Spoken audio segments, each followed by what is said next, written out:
जय माता दी दोस्तों। आज इस वीडियो में मैं आपके साथ शेयर कर रही हूँ बृहस्पतिवार का व्रत, पूजा विधि, महत्व और कथा। गुरुवार यानी बृहस्पतिवार का दिन भगवान विष्णु की पूजा के लिए समर्पित है। बृहस्पतिवार का व्रत रखने से भक्तों को विशेष फल की प्राप्ति होती है। बृहस्पतिवार के दिन भगवान विष्णु की पूजा की जाती है।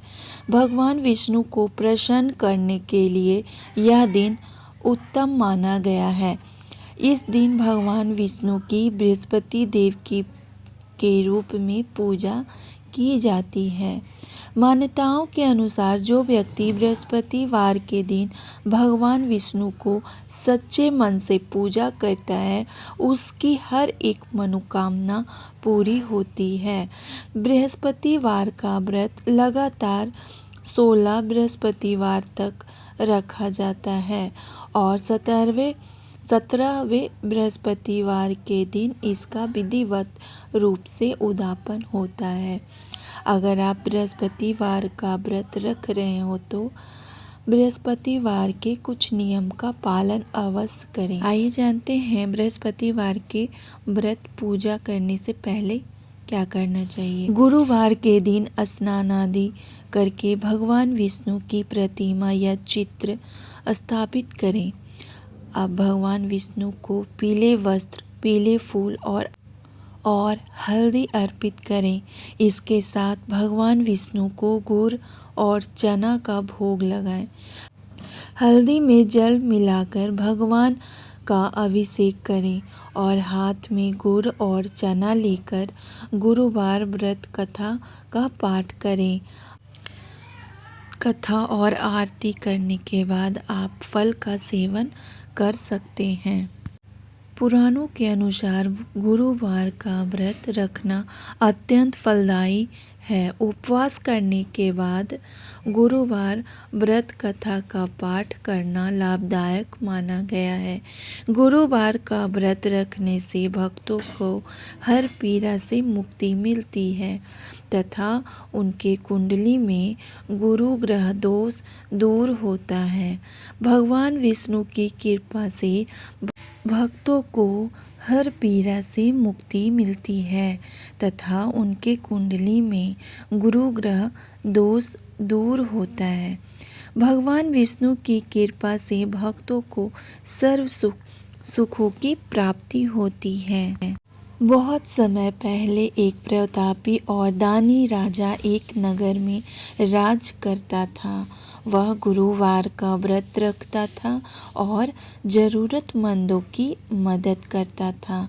दान पुण्य करने में वह कोई कमी नहीं छोड़ता था, लेकिन उसकी पत्नी को यह सब पसंद नहीं था। एक दिन राजा शिकार खेलने गया, तभी उसके घर में बृहस्पति देव साधु बनकर आए। रानी ने साधु से कहा कि वह दान पुण्य से तंग आ गई हैं, इसीलिए वह कोई ऐसा उपाय बताएं जिससे घर में रखा सारा धन नष्ट हो जाए।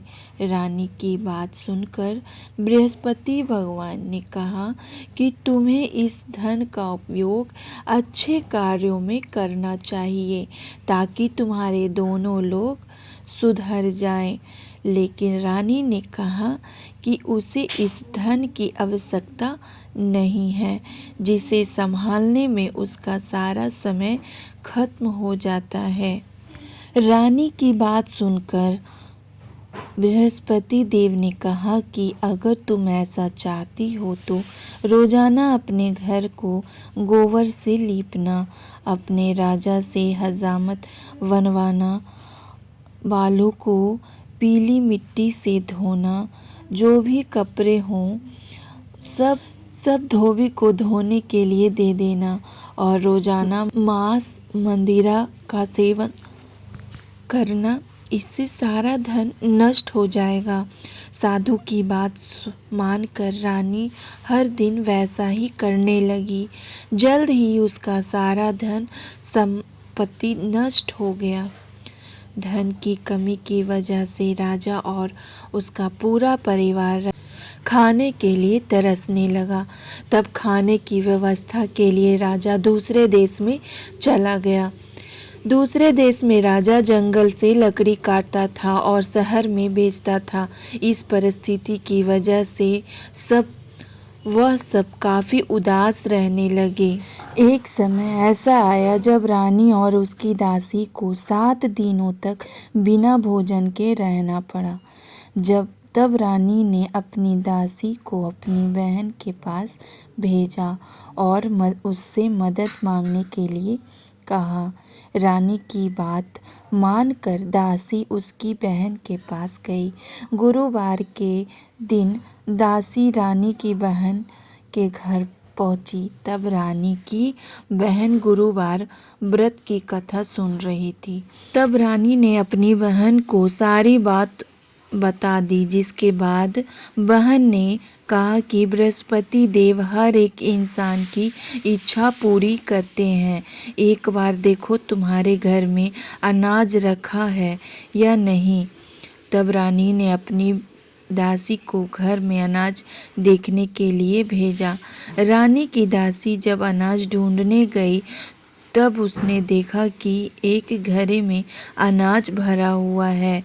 तब दासी ने रानी को कहा कि क्यों ना वह भी बृहस्पतिवार का व्रत रखे। तब रानी की बहन ने बृहस्पतिवार व्रत की विधि बताई। अपनी बहन द्वारा बताई गई विधि के अनुसार रानी और उसकी दासी ने गुरुवार का व्रत रखा, जिसके वजह से भगवान बृहस्पति देव उनसे खुश हो गए और साधारण रूप धारण करके दासी को 2 थाल में पीला भोजन दे गए। जब दासी को यह भोजन मिला तब वह रानी के साथ भोजन ग्रहण करने लगी। वह हर गुरुवार को व्रत रखती थी, जिसकी वजह से भगवान बृहस्पति उससे प्रसन्न थे। रानी के घर में एक बार फिर धन संपत्ति आ गई थी, लेकिन वह फिर भी आलस करने लगी। रानी की दासी ने उसे समझाया कि उसे आलस नहीं करना चाहिए, वरना वापस धन चला जाएगा।